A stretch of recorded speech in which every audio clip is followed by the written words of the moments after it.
Good morning, everyone, and today I'm going to start off with saying I love you guys, and I'm going to have a sip of iced coffee, and we're going to get right into it. Now, in case you haven't seen the funny video from yesterday, you're going to have to go check it out. It's called Hilarious, and it was a funny video, and that's all I'm going to say. So if you want to know what it's about, you're going to have to go check it out. But in the meantime, life goes on, right? I had fun yesterday, but back to reality. Have you been to the grocery store lately? Most people have. And have you noticed anything? Shrinkflation, price increases, quality. Yeah. Food prices are getting absolutely outrageous. I honestly don't know how families are doing it. But buckle up, buttercup, because get ready for more price increases. It's going to get worse. And I'm going to give you some items and some general reasons why these items are going up. The specific items that are going up in price significantly are going to be seafood, coffee, wine, cheese, and nuts. A lot of these prices on these, some of these things that are imported, they will be going up because of the tariffs, and or the prices will be increasing because of where the packaging for these items is produced. So, which will probably have a tariff. So you know that it's going to trickle down and it's going to hit us. So most countries that will be getting most countries that will be affected by this, or from this, I should say, is Canada, Mexico, and yeah, you got it, China. Okay? Candy bars, especially if they include nuts. So it's not only the cocoa and the cocoa bean, it's also the nuts that are in the candy bars. So I guess that means my peanut M&Ms are going to be going up. But here's something. Here's a good thing. I can't eat them anymore because chocolate affects me with some inflammation. So I'm not having any chocolate, so I'm good in that category. No more from Mexico. There will be no more avocados, bell peppers, and berries or tomatoes. These items are imported mostly from Mexico, and we are stopping trade with them, I think, because of the tariffs. So avocados you can grow in California. Bell peppers and berries, support your local farmers. And I'm not necessarily talking about farmers markets because they are not from the farm. The produce from the farmers markets are from the stores. Now, whether they get it at Whole Foods or Aldi, who knows? Who knows? You don't know what you're getting. They just say they're selling it at a farmer's market. There's no proof that you are getting it from a local farm. There's absolutely no proof, so don't be fooled on farmers markets. Tomatoes. Tomatoes are going to affect everything, okay? From canned tomatoes, jar sauce, tomato paste, salsa, ketchup, barbecue sauce. It's going to trickle on down from there.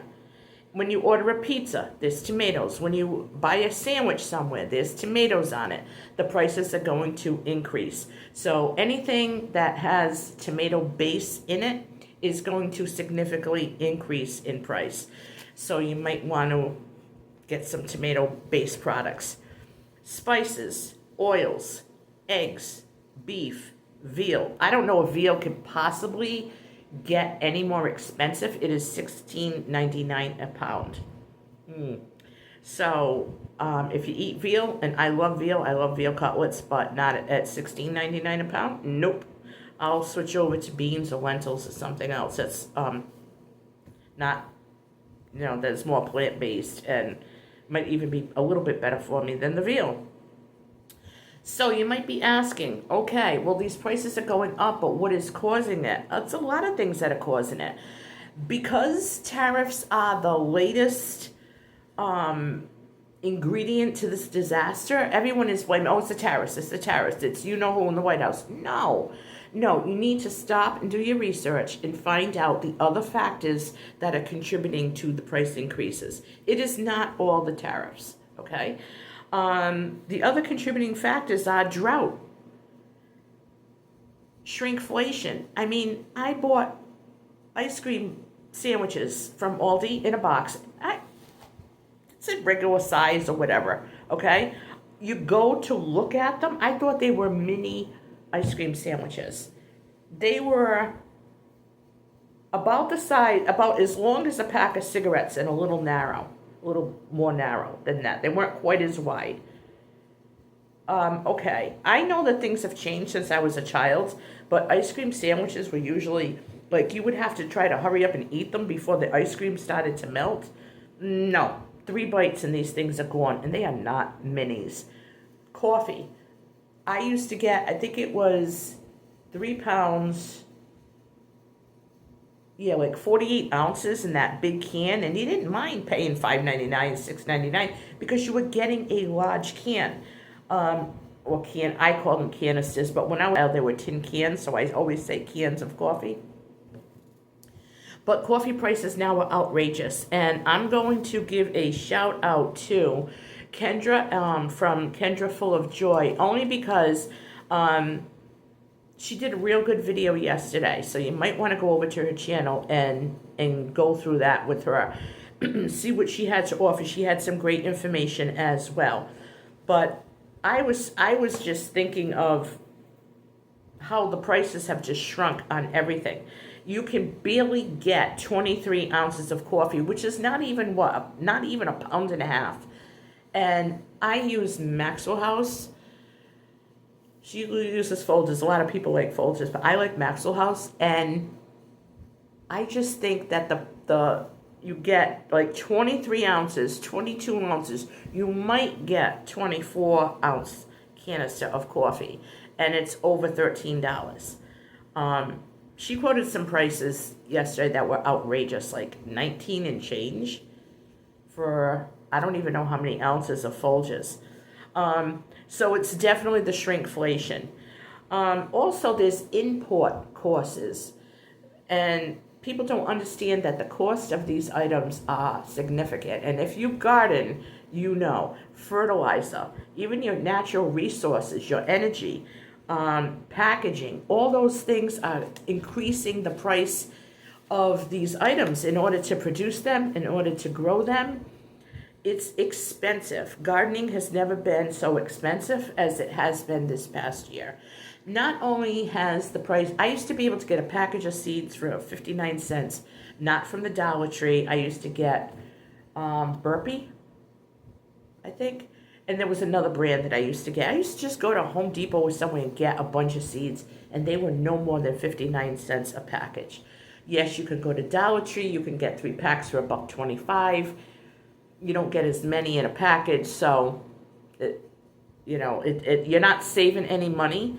And the quality of the seeds to me are not as good, but just the seeds alone are going up in price, including all the other things that are involved in it. Like I said, it's your water, it's your fertilizer, I don't use any pesticides, I don't use anything, so I really grow organically, but it's going through the roof. So what have I been saying all this time? Stock up, and stock up. Why? Because stuff happens, okay? These, we're going to continually to have shortages. These items are things that we use every day. They may vary from one household to another. And it's not about a lack of faith in God and just saying, well, I'm going to sit back and God's going to take care of it. He will. He'll provide. He'll also provide you the knowledge and the brain. And He expects us to use what He gave us. We have to be a good steward of our knowledge as well.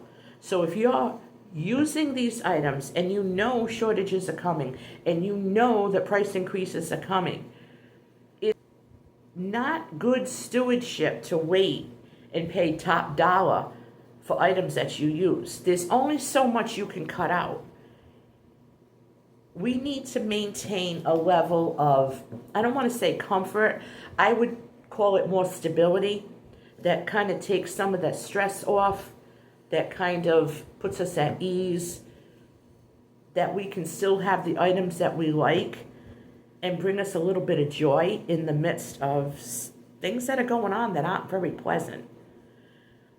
So, it is about providing for your family and for yourself sufficiently, economically.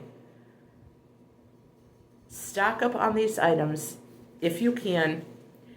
Get what you can, preserve what you can. Get 1 or 2 extra a week. If you got 1 or 2 extra items that you use a week, and just put it back, don't use it. And you did it every week, or if you shop every month, if you wanted to get, 5 of something one month and then 5 of something else another month, that's a way to go. That is a good way to handle it. But the prices are going to be going up, and it's not all because of tariffs. There are a lot of factors into this. So if the tariff problem is resolved, and I think it will be, we're still going to have problems with shrinkflation and drought and energy costs and import costs. I'm just saying, stock up, be wise, don't waste money, don't invest in items that you're not going to use. If you're going to use it eventually and it's not going to go bad and you rotate your stock, you're saving a lot of money. And just think, every time you get in the car to go to the store, you're putting gas in that car, you're using gas, it's costing you money to go buy these items that have already increased in price. If you get home delivery, the cost of the delivery fee, the gas on the person's car, all of that is going to go up. It's going to be reflected in your final tally. Plus you're going to tip. It's just, it doesn't end. When does it end? The best thing to do is to stock up on the items that you use. I've said this before. I'm going to say it again. Get a pad and a pen. Go through every single room in your house. Find out what items you use in that house on a regular basis. Check to see, do you have enough for a month, a couple of months, a year, 6 months, whatever you feel comfortable with. Make a list of those items, and if you're low on them, go buy them. You could buy 1 item for each room that you use the most, whether it's a light bulb, pens and pencils, food for your pantry, cleaning products, whatever it is, because this is affecting a lot of food right now. We need food to survive. The other items we can improvise, and you can improvise with food too, but you need the basics. Okay, we're talking realistic, okay? Go through your items, go through your home, see what you need.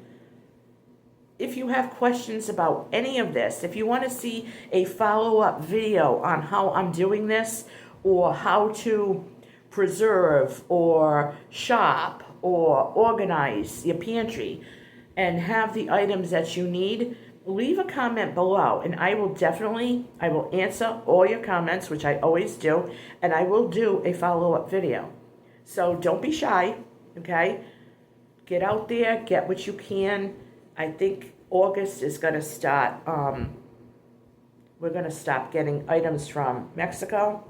So you might want to check that out. We got like 2 weeks left. Today's the 16th. And that's that.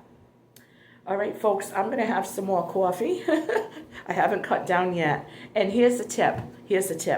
I used to buy, once in a while, I would buy Aldi brand coffee. And it was okay. It was good. I really liked it. You could get it for like $3.99 or $4.99 for a big canister. I think it's $10 now. Might be $9.99, but it's really good. So that's my backup. I have Maxwell House, and I have Folgers Beaumont, I think they call it, and it's really good coffee. So I don't know what this is how this is gonna affect Dunkin' Donuts, but you know what? Stop brewing your own coffee. Learn to drink less of it. This is gonna be my iced coffee for the day, and it's not good to drink more than that. Anyway, this is like 2 cups. Really, in this glass. And do the best you can. We're all in this together. I hope you guys liked this video, found it helpful. Leave your comments and your questions in the comment section below. And I will catch you guys on my next video.